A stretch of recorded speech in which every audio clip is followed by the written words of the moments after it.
প্রিয় দর্শক বন্ধুরা, এই মুহূর্তের জন্য আপার প্রাইমারি থেকে বেশ কিছু গুরুত্বপূর্ণ খবর আপডেট উঠে আসছে। 28 এবং 29শে নভেম্বর মহামান্য কলকাতা হাইকোর্টের ডিভিশন বেঞ্চে 8 নম্বর কোর্টে এমন কি ঘটনা ঘটল, সিট আপডেট সংক্রান্ত বিষয় নিয়ে কী বা হলো, এই বিষয়ে গুরুত্বপূর্ণ খবর থাকছে এই ভিডিওর মধ্যে। তাই অবশ্যই গুরুত্বপূর্ণ ভিডিওটিকে শেষ পর্যন্ত শুনে বোঝার চেষ্টা করবেন এবং সম্পূর্ণ ভিডিওটিকে দেখে নেবেন। যে সমস্ত বন্ধুরা চ্যানেলটি সাবস্ক্রাইব করেননি, সাবস্ক্রাইব করে নিয়ে সঙ্গে থাকবেন। বন্ধুরা, আমরা প্রথম থেকেই বলে এসেছিলাম যে মহামান্য কলকাতা হাইকোর্টের ডিভিশন বেঞ্চে আপার প্রাইমারি শিক্ষক নিয়োগ সংক্রান্ত যে অত্যন্ত গুরুত্বপূর্ণ মামলা চলছে এবং 8 নম্বর কোর্টে সম্মানীয় দুই বিচারপতির এজলাসে যে মামলাটি গিয়েছে, সেক্ষেত্রে সম্মানীয় দুই বিচারপতি, তদুপরি বলা যেতে পারে সম্মানীয় বিচারপতি সৌমেন সেন মহাশয় যথেষ্ট বিচক্ষণ, পাশাপাশি সম্মানীয় বিচারপতি উদয় কুমারও কিন্তু যথেষ্ট বিচক্ষণ। এক্ষেত্রে এই নিয়োগ প্রক্রিয়াটি কোনোভাবে থমকে যাক বা আটকে যাক তা কিন্তু তারা কোনোদিনই চান না। এক্ষেত্রে সম্মানীয় বিচারপতি সৌমেন সেন মহাশয় তার পূর্বকৃত দূরদৃষ্টি থেকে এটা কিন্তু জানিয়ে দিয়েছিলেন যে সমস্ত আর্গুমেন্ট কিন্তু তিনি শুনবেন এবং এই বিষয়গুলি তিনি ধাপে ধাপে কিন্তু সম্পন্ন করছেন। অর্থাৎ সম্মানীয় বিচারপতি সৌমেন সেন মহাশয় দীর্ঘ কয়েক বছর ধরে থমকে থাকা এই নিয়োগ প্রক্রিয়াটির জট যে ছাড়াতে চলেছেন এবং এই প্রসেসটি নিয়োগের মধ্যে দিয়ে এগিয়ে নিয়ে গিয়ে যে দি এন্ড বা পরিসমাপ্তি টানতে চাইছেন তা কিন্তু আমরা একটু হলেও আকারে ইঙ্গিতে বুঝতে পারছি বা অনুমান করতে পারছি।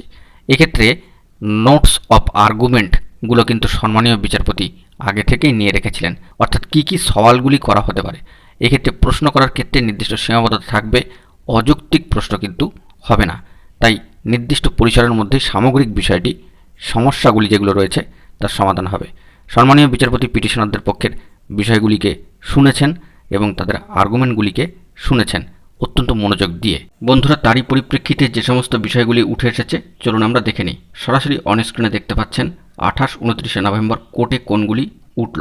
সেক্ষেত্রে প্রথমত রেশিওর সমস্যা বা রেশিও ব্রেক বা রেশিও মানা হয়নি এরকমই একটা প্রসঙ্গ উঠছে। দ্বিতীয়ত ওএমআর রি এভ্যালুয়েশন, অর্থাৎ ওএমআর পুনর্মূল্যায়ন কেন করা হলো সেই প্রসঙ্গ উঠছে।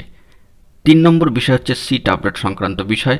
চতুর্থ বিষয় হচ্ছে সংরক্ষণ নীতি বা রিজার্ভেশন পলিসি এবং 5 নম্বর বিষয় হচ্ছে অ্যাপ্লিকেশন ফর্ম। 6 নম্বর বিষয় হচ্ছে মেরিট লিস্ট সংক্রান্ত বিষয়। তাৎপর্যপূর্ণভাবে সিট আপডেট সংক্রান্ত বিষয়েও কিন্তু যথেষ্ট গুরুত্বপূর্ণ ব্যাখ্যা দেওয়া হয়েছে। সেক্ষেত্রে দেখা যাচ্ছে যে সিট আপডেট নিয়ে রুল যে রয়েছে 83B, অর্থাৎ মহামান্য কলকাতা হাইকোর্টে এই বিষয়টিকে উল্লেখিত করা হয়েছে যে কমিশনের তৈরি গেজেট, সেখানে রুল 83B যে রয়েছে তা কিন্তু ব্যাখ্যা করা হয়েছে যথেষ্ট ভালোভাবেই। তার সাথে অন্যান্য যে সমস্ত পয়েন্টগুলি রয়েছে যা গেজেটে উল্লেখিত তারও ব্যাখ্যা করা হয়েছে, যেগুলি সম্মানীয় বিচারপতিরা যথেষ্ট মনোযোগ সহকারেই কিন্তু শুনেছেন। এক্ষেত্রে পিটিশনারদের তরফ থেকে আইনজীবীরা আর কী কী আর্গুমেন্ট করবেন না করবেন সেই সমস্ত বিষয়গুলিও থাকছে। পাশাপাশি কমিশনের তরফ থেকেও এগুলোর কিন্তু ব্যাখ্যা দেওয়া হবে বা তা খণ্ডনের করার বা সেগুলিকে এক্সপ্লানেশন দেওয়ার কিন্তু জায়গা থাকছে এবং মঞ্চের তরফ থেকে সম্মানীয় যে সমস্ত আইনজীবীরা রয়েছেন তারাও কিন্তু বলবেন। এক কথায় টান টান নাটকীয় উত্তেজনা চলবে। আরও কয়েকটা হিয়ারিং, আগামী দিনেও কিন্তু হিয়ারিং রয়েছে, এটাও আমরা দেখতে পাচ্ছি। কিন্তু এখানে একটা বিষয় না উল্লেখ করলেই নয় যে সম্মানীয় বিচারপতিরা কখনোই চাইবেন না একটি নিয়োগ প্রসেস যা কাউন্সেলিং পর্যন্ত গড়িয়ে গিয়েছে এবং প্রার্থীরা, যোগ্য বঞ্চিত যে সমস্ত প্রার্থীরা ইন্টারভিউ সম্পন্ন করে স্কুল চয়ন করছেন, নিজেদের স্কুলগুলি কোথায় রয়েছে না রয়েছে তা দেখে আসছেন এবং অর্ডার কপিতেও সেই বিষয়টি উল্লেখিত হয়েছে যে প্রার্থীরা কিন্তু নিজ দায়িত্বে স্কুল চয়েস করবেন, কোনো জোরজবস্তি করে কমিশন তাদের উপর এই স্কুল কিন্তু চাপিয়ে দেবে না।